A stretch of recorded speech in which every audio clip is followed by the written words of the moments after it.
welcome back to the Foreign Desk. I'm Lisa Daftari here with our first episode of the new year. Happy New Year, happy 2023. A new year, new background, as you can see, our new backdrop. But the same old problem, so much going on around the world as we bring you the headlines here at the Foreign Desk and break them down. In Iran, protests rage on for the fourth consecutive month as Iran's regime continues with its execution of prominent protesters and rounding up some of the most influential figures who are showing support for the people's movement. And in Ukraine, the war is in its 11th month with U.S. involvement growing this week as the Biden administration has now invited Ukrainian troops to the U.S. for military training. And here with us is someone who has had a front row seat to all of this, Baroness Catherine Ashton, who served as the European Union's first High Representative for Foreign Affairs and Security Policy from 2009 to 14. She led the P5+1 talks on Iran's nuclear program, which led to the signing of the JCPOA, and she led the agreement between Serbia and Kosovo. Previously, Baroness Ashton served as the first woman commissioner for trade in the European Commission, first woman British European commissioner, also a former nominee for the Nobel Peace Prize. She's also due to have her first book released February 23rd, titled "And Then What? Inside Stories of 21st Century Diplomacy." Welcome to the program. And she has asked me to call her Kathy, which is very difficult for me not to give her her full respected title, but I will say welcome to the show, Kathy. Thank you, Lisa. It's lovely to be here with you. I want to start with your book. I had a chance to get a advanced copy, and I thank you very much for sending that over. Intriguing experiences you have had, truly at the front of so many of the world's greatest crises that are still continuing to today. You left your position in 2014, but almost a decade later are releasing your book. I mean, what prompted you to release the book, and why now? So, Lisa, when I looked back on that period of time, I'd got these stories that my husband had actually got me to talk about at the time. So it's a contemporary telling of what it was like to be there, what it was like to be dealing with some of these issues. And when I thought about where we got to, first of all, as you rightly say, so many of the issues are not resolved. But also in telling the stories to people, people would say to me, you should write these down, but you should write these down with a view to talking around some of the things that you learned when you were trying to grapple with these issues, some of the ways in which diplomacy remains such an important element in trying to resolve crises, trying to stop problems becoming crises, and also to give some ideas for how you think we should be tackling problems in the future. So I hope the book is both an opportunity for people to see what it's like to be in the room and to understand what diplomacy and foreign policy looks like from an ordinary person just being engaged in those different issues, but also to get a sense of how we tackle them then, what we need to do in the future. I want to get a little deeper into some of the parts of your book. A lot of our coverage right now obviously focused on the Iran protests. And it was interesting to read in your book that when you came into your position, you admitted you didn't know much about Iran, but by the time you were done, it became obviously the center of your work. And that you spent, I found this interesting, you spent more time with the Iranian leaders than you did your own family, which just shows the depth at which you were involved in the Iran, the talks leading up to the Iran nuclear deal. Right now we're watching some of the most brutal moments of the 43-year run this Iran regime has had. Perhaps some would say they're showing their true colors. You dealt with these people. What was it like? Juxtapose that for us. Watching right now this young people's movement led by women who are out on the streets, and then thinking back to a time where you sat across the table many times from the brutal leaders who are now killing these young people. Well, I dealt with two different groups, the Ahmadinejad group and then the Rouhani group. These were the people who were working on the negotiations. And I would say that the situation then, particularly with Rouhani's regime, was not quite the same as it is now. That's not to suggest that it was in any way benign, But what we've seen is, over these last years, Iran become more determined as a regime to have its way. And people in Iran, I think, showing their determination to want to look for a different, a better approach, a better life, if you like. Sitting across people in negotiations, well, by definition, you're not sitting across with your friends. In any negotiation, you are always going to be dealing with people who you have at least, let's say, a problem with. And often they're people who you wouldn't ever wish to come across in ordinary life. There are people that you wouldn't deal with in ordinary life. But if you're going to get diplomacy to work, if you're going to get negotiation to work, that's what you do. You sit down and you work through the issues, and you try and work through them in the context of recognizing that there are human beings in the room with you. You have to try and deal with them as people who you're trying to express your points of view, you're trying to get what you need from it. But to an extent, you have to at least listen to what it is they're trying to tell you about the position they come from.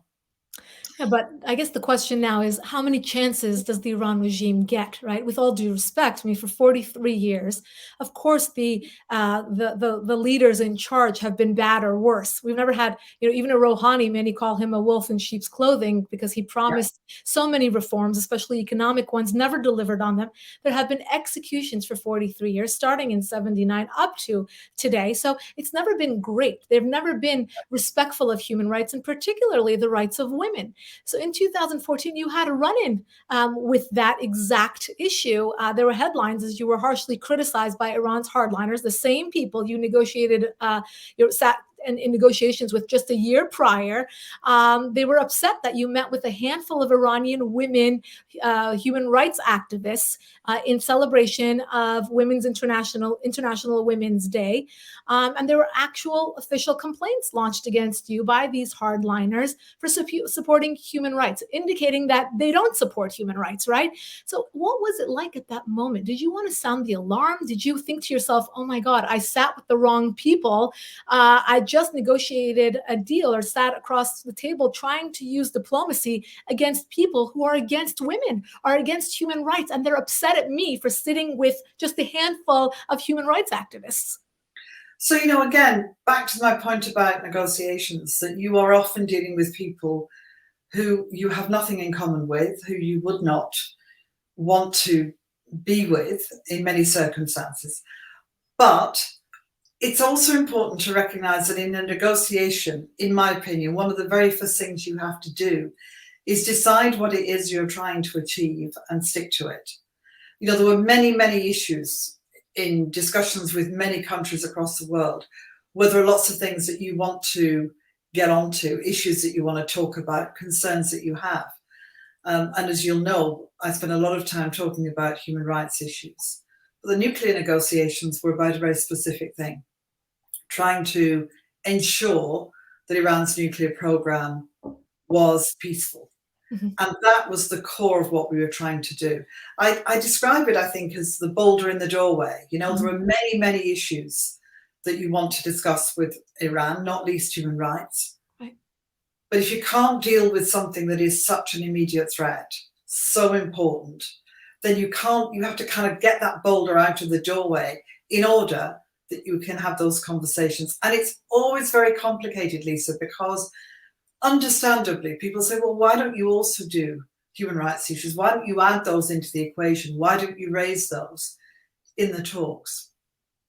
But if you're trying to get one issue resolved, you've really got to stick to that issue in the hope that you can then move on and talk about the other issues. But that main issue was not resolved, right? So one of the most colorful moments that you describe in your book, and it was interesting for me. I felt like I was transplanted to sit at that table in Vienna. You talked about how Zarif comes up with a PowerPoint presentation, and the first page of his presentation is basically something like, and I have it written down here. We're not looking. It says, we're not looking for, or Iran does not want or need nuclear weapons. I mean, given the fact that, fast forward to today, we're north of 60%, it looks like they were less than honest with you and all your cohorts in Vienna. Did you feel at the time that they were lying, that they wanted to just get rid of, at least superficially, the boulder in the doorway in order to normalize relations? Or did you feel like they were going to be honest?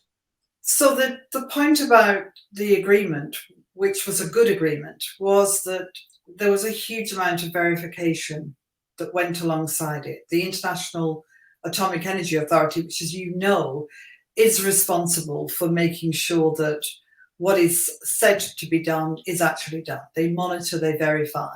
They use cameras and inspectors and all sorts of methods to try and make sure. So this was an agreement that was very much based on ensuring that what was said would be done was done. And how can we, sorry to cut you off. How can we make sure of that? How, and they didn't, obviously, right? So let's jump to the punchline. They didn't. Well, at the point at which the agreement was signed and the agreement was implemented, the evidence from the IAEA was that they did. They were sticking to the agreement. What happened next, as you know, was that America pulled out of the agreement. And at that point, the challenge was for the other countries who were part of it under the UN umbrella, but especially for the Europeans, was how to try and make the agreement stick. Then you had elections, you had a different government coming in. And as you rightly say, things have changed rather dramatically. Right. And I appreciated the part in the book where you kind of said, I had to rise up to the challenge in the beginning of taking on your position, because the reason we went into the West wanted an Iran nuclear deal was because they were not being compliant. And then let's talk about today. You know, we still haven't been able to get that JCPOA, and let's kind of move the 4 months of the people's protest aside. The West, whether it was led by Robert Malley or the Europeans together, separately, they have not been able to come back to the JCPOA. Obviously they're saying that the Iran regime is demanding way too much. I mean, what has changed? What would you do differently? And do you still think that diplomacy is the way to go with this regime? So I won't second guess what Rob Malley's been doing. He's a great guy. Lisa, I worked with him when we were doing the agreement originally. Things have changed because, as you rightly point out, Iran has moved forward with its nuclear program. There's a different government in place. The expectations that Iran puts on, especially I think in terms of guaranteeing that if we do the deal again, we'll stick to it. From our perspective, we need more because their program has moved on. All of that, no question, has created the circumstances we find ourselves in where the agreement looks like a long way away, if it's ever possible. What I would say, though, because you asked me about diplomacy is such an important part of how we try and resolve problems. It's not the only thing we do. There have been lots of sanctions on Iran. They continue to be there. There are lots of pressure points that we've put on in thinking about lots of crises across the world. There's lots of ways of tackling them or trying to tackle them. But you always need diplomacy. And it's one of the reasons I wanted to write the book, is to say, actually, diplomats do some amazing work. I met some extraordinary people who often very quietly and over a long period of time really worked hard at trying to tackle issues and find ways through that would get us to where we needed to get to in good order and as peaceful a way as possible. Kathy, again, with all due respect, we look at the reasons we initially got into a nuclear deal with Iran's regime. And that was under the premise that they're not looking for a weapons program. And now they're showing us that they are. And secondly, that they would be compliant, which they haven't been. And then the human rights aspect. And I'm not saying that any diplomacy, and I understand completely your position in that we don't lead our foreign policy on the basis of human rights and human rights records, or else we would have to kind of cut relations with many nations across the world. But when we do see this egregious behavior by Iran's regime in executing, peaceful protesters in the way that they are, shooting point blank at young women who are protesting at universities, doesn't that give us an indication that this is not the place to employ diplomacy, that diplomacy will only waste time and allow this regime to continue playing out the clock, continue spreading, hate, whether it's at home or funding terror groups and proxies in the region, and continuing to, frankly, kick our butts, whether it's at the UN or any other place, or to dupe the IAEA and continue with its weapons program at the end of the day? So let me just answer that by starting with something you said about human rights. I think human rights is really important to be front and center of what we do. As far as I'm concerned, for human rights to apply to anyone, you simply have to be human. There are no other criteria that apply. And it should be, for us, a guiding principle of everything that we try to do. It doesn't mean, when I talk about trying to work on a framework of an agreement, that somehow we've left our human rights issues at the door and ignored them. They're part of who we are, or they should be. And so they are still there, and they're still very much an important part, not least, at least in the way that we conduct ourselves and the way that we try and deal with issues. So what I'm really trying to say is that in the kind of spectrum of things that we try and do to recognize the challenges that we face, to deal with regimes that behave in appalling ways, to try and tackle immediate problems that are a danger to us and a threat to us, you need to make sure that you have a strong diplomatic toolkit, diplomatic element to the work that you do. Because even when we find ourselves in areas of conflict, and you mentioned Ukraine, I'm sure you'll want to come on to that, that you need to have a diplomatic capacity to deal with the problems as either they become resolved, or to try and continue to find ways to do it as peacefully as possible. My book is called And Then What? Mm-hmm. Because one of the challenges is always to think, well, if we do this, and then what? Right. What happens next? Right. So and what happens next is often that you need to be able to find diplomatic means of dealing with the problems, or the, if you like, the residual issues that apply. So it's really important that we never see diplomacy as somehow either a soft option. I'm not saying you thought that for a minute, or something that we can dispense with. It's always, always going to be important that we find ways to use diplomatic methods. Right. And I appreciate the analogy you made in your book. You called it all a jigsaw puzzle. And that's exactly what the job that you were tasked with, in order to fit these pieces together, including perhaps human rights and all of the other different behaviors and the toolkits that you speak about, in terms of putting together some sort of approach in dealing with our enemies, such as the Iran regime. And I want to continue with the Iran regime. How would you advise? You're saying Rob Malley should not give up on diplomacy, correct? So if he would, let's say, for example, continue on with negotiations to get back into an Iran nuclear deal while the kids are being brutally murdered on the streets of Iran, and if we want to employ diplomacy and we want to talk about human rights, how will this look? Can Rob Malley come out and support regime change, or support the movement in Iran, the revolution in Iran, in a meaningful way, but yet also use diplomacy in order to negotiate with the regime of Iran? How would that even work? Well, it goes back to what I was saying before, and I'm not going to second guess what Rob Malley is doing and thinking, or indeed what the government in the US is thinking about how to go forward. But in a negotiation, and if you just, whether it's with Iran or anyone else, when you're trying to tackle a particular issue, the focus of what you're doing has to be on doing what you said you would deal with. Now, in many circumstances, there are problems that you can see with your relationship with the country, or things that are happening within the country that you dislike at best and find absolutely appalling at worst. And you look at the spectrum of things that you've got available to try and tackle them.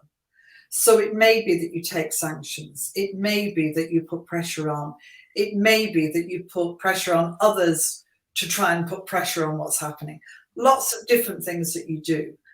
But you're also, in the context of all of the issues, looking for areas that you can try and resolve in the best way possible. And all I'm really trying to say is that in the spectrum of issues that we have with Iran, and certainly in my time, remember, as you rightly say, it's a long time since I was dealing with this, but in the time that I was there, this was a really critical issue that we tried to resolve and did resolve diplomatically. So And that issue could be resolved diplomatically then. It's a good question as to whether, if you talk to the people now dealing with it, they would feel it could be resolved now.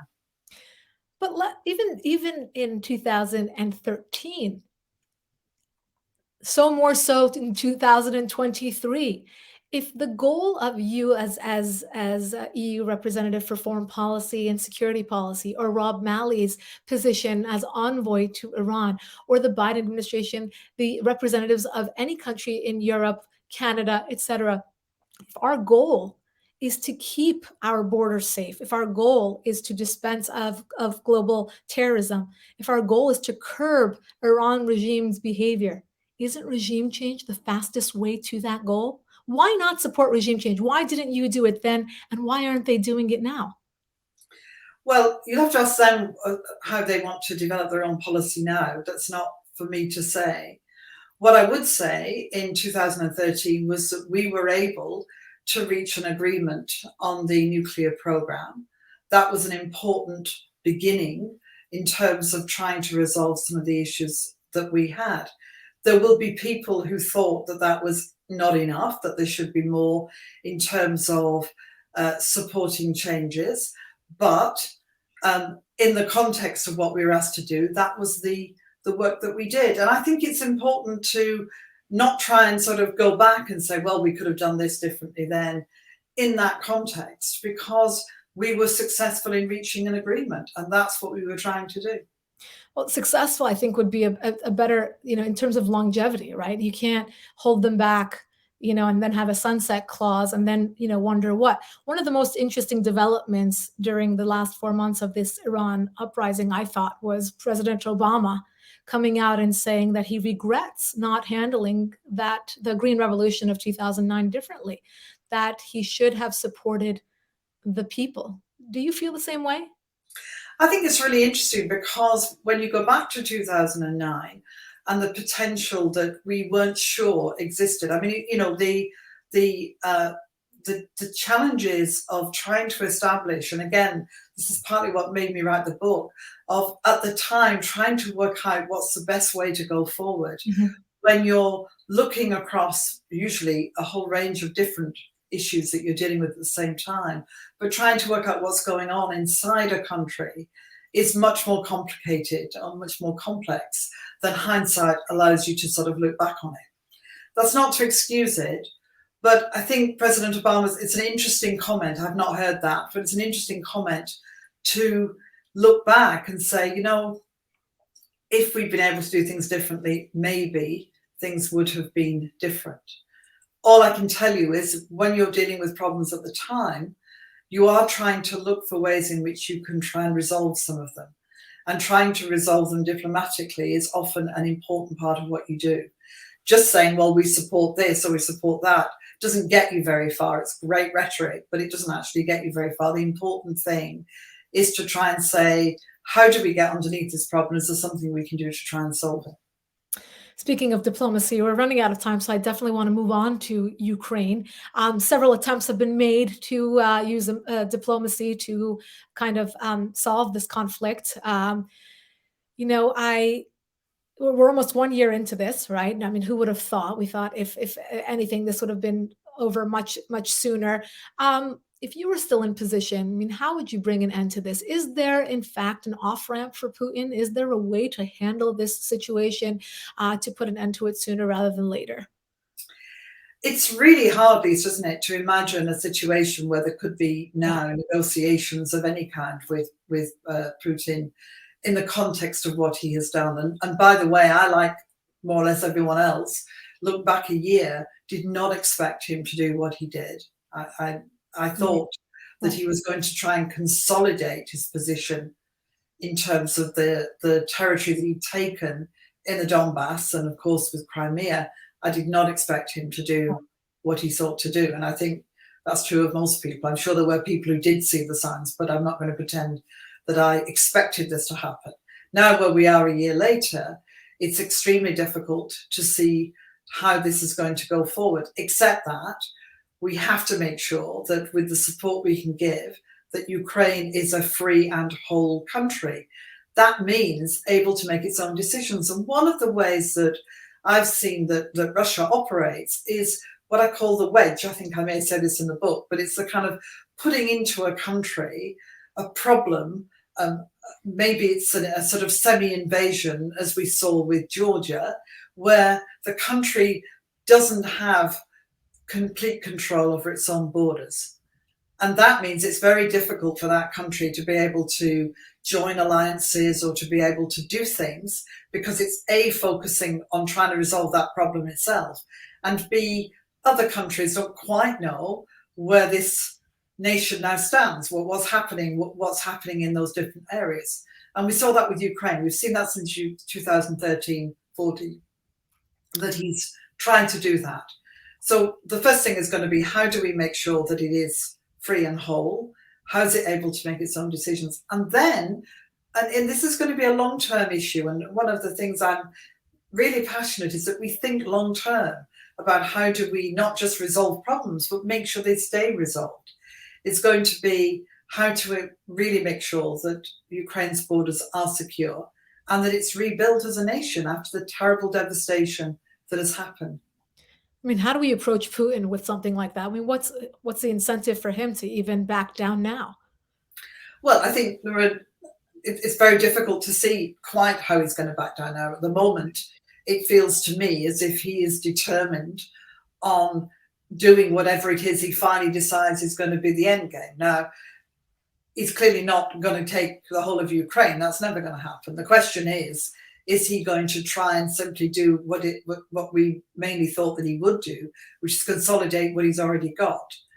And how does that, in terms of preventing that happening, what do we need to do both militarily and other ways as well?